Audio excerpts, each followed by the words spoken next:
இந்த மகிழ்வான தருணத்தை மேலே இருந்து பார்த்து கொண்டிருக்கும் என் அம்மாவின் ஆத்மாவுக்கு இந்த நேரத்தில் நன்றி சொல்கிறேன். ஒரு குக்கிராமத்திலிருந்து சினிமா மேலே ஆசைப்பட்டு சென்னைக்கு ஓடி வந்து சினிமா ஆஃபீஸ் எங்கே இருக்குன்னு தெரியாது, சினிமாக்கார்ட்ட எப்படி பேசணும், எப்படி மரியாதை கொடுக்கணும்னு தெரியாது, ஒரு ஸ்கிரிப்ட் பேப்பரை வந்து எப்படி மடிக்கணும், டிஸ்கிரிப்ஷன் எங்கே எழுதணும், டயலாக் எங்கே எழுதணுன்றது கூட எனக்கு தெரியாது. இது எல்லாமே எனக்கு கற்றுக் கொடுத்த என்னுடைய குருநாதர் KV நந்து அவர்களுக்கு இந்த நேரத்தில் நான் நன்றி சொல்லிக்கிறேன்.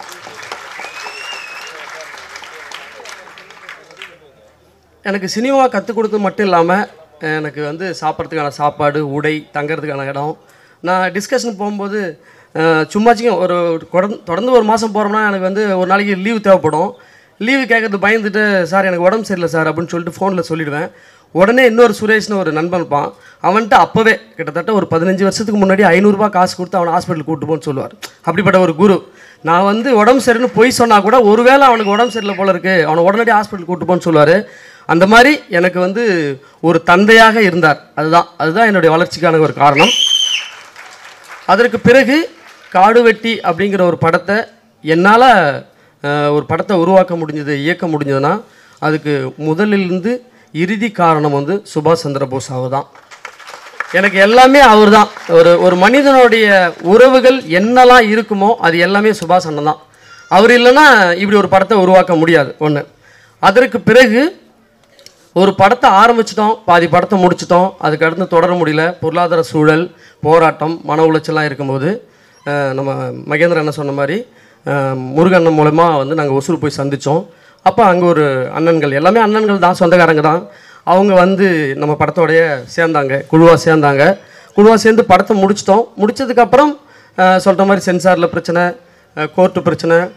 இப்போ வரைக்குமே அண்ணன் மகேந்திரன் அண்ணன் இருக்கார். எங்கே இவர் தான் எனக்கு மிகப்பெரிய ஒரு 100 யானைகளோட பலம் மாதிரி என் கூட இருந்து இன்னை வரைக்கும் எனக்கு ஒரு பெரிய ஒரு தன்னம்பிக்கை கொடுத்துட்ருக்காரு. ஆனால் சென்சாரில் அந்த மாதிரி 31 கட்டு கொடுத்துட்டாங்கண்ணா அப்படின்னா, சரிப்பா பேசுவோம்ப்பா, பேசி ஏதாவது சரி பண்ணுவோம்ப்பா அப்படின்னு. ஆனால் கேஸ் போட்டாங்கண்ணா அப்படின்னா, உடுப்பா பார்த்துக்கலாம்ப்பா, உடுப்பா அப்படின்னு. எதை சொன்னாலுமே எனக்கு நான் எந்த அதிர்ச்சியான செய்தி சொன்னால் அதை பார்த்துலாம் உடுப்பா அப்படின்னு சொல்லுவார். அந்த தன்னம்பிக்கை தான் என்னை வந்து ரொம்ப உற்சாகமாக பயணிக்க வச்சுது. இப்போ ஒரு படத்தை முடிச்சாச்சு. படத்தை முடிச்சுட்டு நாங்கள் சென்சாருக்கு போனோம். சென்சாருக்கு போனோடனே அவங்க படத்தை பார்த்தாங்க. படத்தை பார்த்துட்டு RC ஃபார்வர்ட் பண்ணுறோம் அப்படின்னாங்க. ஏன் சார்னா, இல்லை இந்த படத்தை பார்த்துட்டு எங்களால் முடிவு பண்ண முடியாது, அதனால் நாங்கள் RCக்கு அனுப்புகிறோம் அப்படின்னா. சரி RC அனுப்புனாங்க. அவங்களும் படம் பார்த்தாங்க. அவங்க படம் பார்த்துட்டு ஒரு 5-6 மணி நேரம் அவங்க மட்டும் டிஸ்கஷன் பண்ணியிருக்காங்க. அதுக்கப்புறம் கூப்பிட்டாங்க, எப்படி நாங்கள் சொல்கிற கட்டை நீங்கள் ஏற்றுக்கிறீங்களா இல்லை கோர்ட்டுக்கு போகிறீங்களான்னு. கதையை பாதிக்காமல் இருந்ததுன்னா நான் ஏற்றுக்கிறேங்க அப்படின்னா. சரின்னு சொல்லிட்டு கட்டு கொடுத்தாங்க. 31 கட்டு. அந்த 31 கட்டில் அண்ணன் சொன்ன மாதிரி முதல் கட்டு காடு வெட்டி என்கிற ஒரு தலைப்பை நீங்கள் வைக்கக்கூடாது அப்படின்னா. ஏங்க அப்படின்னா, இல்லைங்க அது வந்து ஒரு மாதிரியான ஒரு குறியீடை சொல்கிற படம். என்னங்க குறியீடை சொல்லுது? இல்லை சார் அது உங்களுக்கே தெரிஞ்சு தானே நீங்கள் வச்சுருங்க. நான் தெரிஞ்சு வச்சுருங்க, நீங்கள் சொல்லுங்கள், காரணத்தை சொல்லுங்கள் அப்படின்னா. இல்லைங்க அது மாதிரி ஒரு சமூகத்தோடைய ஒரு பிரதிபலனாக இருக்குது அப்படின்னா. சரி ஓகேங்க, காடு வெட்டிங்கிற ஒரு சொல்லு வந்து அது ஒரு வார்த்தை மட்டும் இல்லை, அது லட்சக்கணக்கான யானைகளுடைய பலம் அடங்கிய ஒரு ஆற்றல். அதுக்கு ஒரு வரலாறு இருக்குது. நீங்கள் அந்த டைட்டில் அனுமதிக்காமல் போங்க, அதுக்கப்புறம் பார்த்துக்கலாம். ஆனால் அந்த டைட்டிலோட வரலாறை முதல்ல தெரிஞ்சுங்கன்னு சொல்லிட்டு நான் உங்களுக்கு ஒரு எக்ஸ்பிளைன் கொடுத்தேன். என்னென்னா, மன்னர்கள் வாழ்ந்த காலத்தில் போர் நடந்தது. அப்போ போர் வீரர்கள்லாம் வந்து அவங்க வந்து அடுத்தடுத்த போருக்காக பயிற்சி செய்கிறதுக்கான இடங்களை தேடுவாங்க. அப்போ இடங்களை தேடும்போது காடுகளில் போயிட்டு ஒரு நீர்வளம் இதெல்லாம் தேவையான ஒரு இடத்த பார்ப்பாங்க, அந்த சூழல் அமைகிற இடத்த பார்ப்பாங்க. பார்த்துட்டு ஒரு இடத்த அவங்க தேர்ந்தெடுத்துட்டு அந்த காடுகளை வெட்டி அகற்றி விட்டு அந்த நிலங்களை போர் வீரர்களுக்கான பயிற்சி மைதானமாக உருவாக்குனாங்க. பாதி நிலங்களை விவசாயத்துக்கு பயன்படுத்துனாங்க, பாதி நிலங்களை போர் பயிற்சிக்காக பயன்படுத்தி இப்போ போர்க்காலங்கள்லாம் முடிவடைந்த பிறகு அந்த போர்க்குடி மக்கள் எல்லாமே வந்து விவசாய குடிகளாக மாறுறாங்க. விவசாய குடிகளாக மாறும்போது அந்த நிலங்கள் வந்து ஊர்களாக மாறுகிறது. அந்த ஊருக்கு அவங்களாவே அந்த விவசாய குடிகள் ஒரு பேர் வைக்கிறாங்க. என்ன அப்படின்னா, நாங்கள் இந்த வீடு கட்டி வாழ்கிறோம் இல்லையா, இந்த இடத்துக்கு காடு வெட்டி அப்படிங்கிற ஒரு பேர். இந்த பேர் தமிழ்நாட்டில் 11 இடத்துல இருக்குது. அதனால் வந்து காடு வெட்டி என்பது வரலாற்றில் இருக்கிற மிக சரித்திரமான ஒரு சொல்லுங்க. இது வந்து ஒரு பாசிட்டிவ் வைப்ரேஷனை கொடுக்கறது. அனைத்து சமூக பெண்களுக்காக யாரை பற்றியும் கவலைப்படாமல், அஞ்சாமல், பின்வாங்காமல் குரல் காத்தவனுடைய ஒரு அடையாள குரல் இதை அனுமதிங்கன்னு சொன்னோம். இல்லைங்க கீழே வந்து நீங்கள் நடுநாட்டின் கதை போடுங்க, அது போடுங்க. சரி ஓகே. அதுக்கப்புறம் நம்ம படத்தில் ஹீரோவோட ஜீப்பு புல்லட் யூஸ் பண்ணுவார், 2 வெஹிக்கிள் யூஸ் பண்ணுவார். அதுக்கு முன்னாடி வந்து சிங்கம் கர்ஜிக்கிற மாதிரியான ஒரு ஒரு படம் இருக்கும். அந்த படத்தை நீங்கள் வைக்கக்கூடாது அப்படின்னாங்க. எங்களுக்கு ஒரே அதிர்ச்சி. சார் சிங்கத்தை ஏன் சார் பயன்படுத்தக்கூடாதுன்னு சொல்கிறீங்க? சிங்கம் 1, சிங்கம் 2, சிங்கம் 3ன்னு படம் வந்திருக்கு. எந்த ஹீரோயிசம் பாட்டு வந்தாலும் சிங்கம்னு வருது. ஆனால் என்ன சார் எங்களுக்கு வந்து ஜீப்பில் புல்லட்டில் கார் இருக்கக்கூடாதுன்னு சொல்கிறீங்களா? இல்லை சார், இல்லை சார், அது ஒரு மாதிரியான நீங்கள் வெறி ஏற்றுறீங்க சார். என்னங்க இது? தமிழ் சினிமாவில் இருக்கிற 75% படத்தில் சிங்கம்னு டைலாக் யூஸ் பண்ணுறாங்க, டைட்டில் வருது, வசனம் யூஸ் பண்ணுறாங்க, பாட்டில் வருது. நாங்கள் பயன்படுத்தலாம் வெறி ஏற்றுறதுக்கு என்னங்க இருக்குது? அப்புறம் நாங்கள் எடுத்து சொல்லும்போது அதை அனுமதிச்சாங்க. அதை விட ரொம்ப கொடூரமான ஒரு விஷயம் என்னென்னா, அதில் வந்து நம்ம அம்பேத்கர் படம் வச்சுருந்தோம், அதை அனுமதிச்சிட்டாங்க. காரல் மார்க்ஸ் படம் வச்சுருந்தோம், அதை அனுமதிச்சிட்டாங்க. பெரியார் படம் வச்சுருந்தோம், அதை அனுமதிச்சிட்டாங்க. அதுக்கப்புறம் ஒரு படம் வச்சுருந்தோம், இந்த படத்தை நீங்கள் வைக்கக்கூடாது அப்படின்னாங்க. யாருங்க என்னங்க அப்படின்னு கேட்டோம். அப்போ அவங்க சொன்னாங்க, தியாகி அஞ்சலை அம்மாளோட படம் இருக்கக்கூடாது அப்படின்னு சொன்னாங்க. நான் சொன்னேன், தியாகி அஞ்சலை அம்மாளோட வரலாறு ஒன்று இருக்குங்க. சுதந்திரம் வாங்கிறதுக்கு முன்னாடியே 2 முறை சட்டமன்ற உறுப்பினர் இருந்த வீர பெண்மணி அவங்க. பாரதியாரோட முதல் நினைவு நாளை 100 கைதிகளுக்கு சாப்பாடு ஆக்கி எடுத்துகிட்டு போய் கடலூர் சிறையில் அந்த கைதிகளுக்கு பந்தி வச்சு கொண்டாடின ஒரு வீர மங்கை. அவங்க வந்து தமிழகத்தின் ஜான்சி ராணி. அவங்களுடைய வந்து அவங்க படத்தை யூஸ் பண்ணக்கூடாதுன்னா, ஒன்று அதை பற்றிய வரலாறு உங்களுக்கு தெரியாமல் இருக்கலாம், அல்லது இந்த வரலாறு சாமானிய மக்களுக்கு தெரிஞ்சிடக்கூடாதுன்னு நினைக்கலாம். ஸோ இது மாதிரி தமிழ் சினிமாவில் யார் எதை சொல்லணும் எதை சொல்லக்கூடாதுன்னு இங்கே ஒரு பெரிய கார்ப்பரேட் இருக்குது. இதுதான் உண்மை. இந்த உரிமையில் நம்ம வந்து ஒடுக்கப்பட்டிருக்கிறோம்.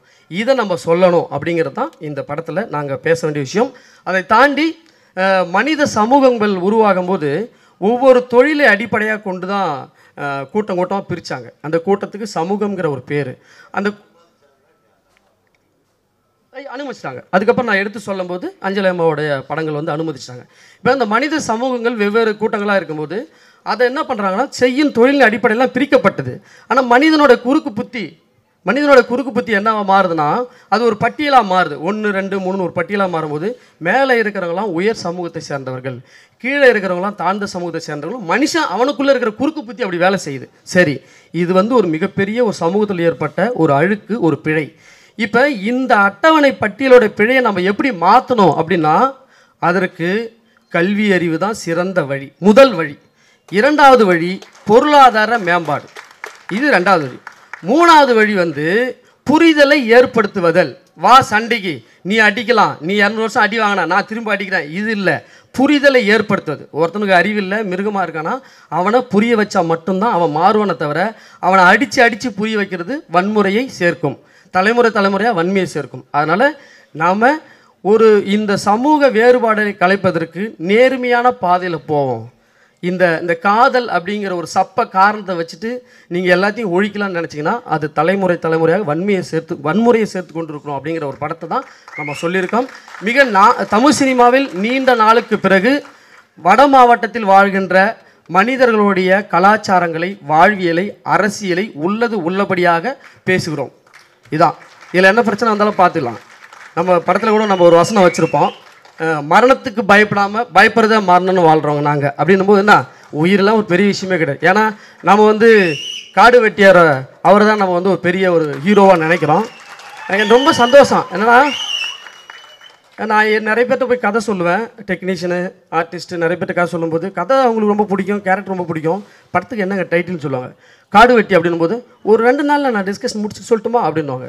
3ஆம் நாள் ஃபோன் அடித்தோம்னா, இல்லைங்க எனக்கு கொஞ்சம் வேறு படங்கள்லாம் இருக்குது, அது நம்ம அடுத்தடுத்து பார்க்கலாமான்னுவாங்க. என்னென்னா, அந்த டைட்டில் அவங்களுக்கு ரொம்ப கஷ்டமாக இருக்குது.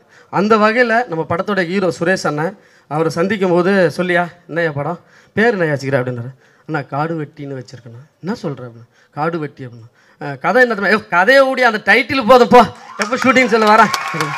இல்லைண்ணா அந்த ஹீரோக்களுக்கு சம்பளம், உடியா நீ ஷூட்டிங் டேட்டை சொல்லியா, நீ யார், எவ்வளோ பெரிய வீரன் அவர் எனக்கு பிடிச்ச தலைவன்,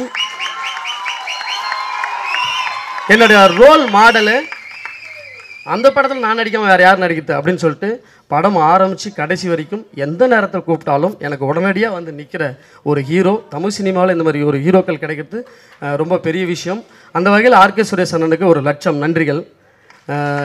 படம் எடுத்துட்டோம், உங்கள்கிட்ட ஒப்படைக்கிறோம். நீங்கள் எத்தனையோ லட்சக்கணக்கான லட்சியவாதிகளை உருவாக்கியிருப்பீங்க. அந்த வகையில் என்னையும் ஒரு கடைப்பிள்ளையாக நினைத்து என்னையும் வெற்றி பெற செய்ய வேண்டும் என்று இறைவனிடம் உங்களிடம் கேட்டுக்கொள்கிறேன். நன்றி, வணக்கம். மற்றவங்க எல்லாம் கிடைக்கிறத எடுக்கிறதுக்காக தேடுவாங்க. உண்மையான அரசன் கிடைக்கிறத எல்லாம் கொடுக்கறதுக்காக தேடுவான்.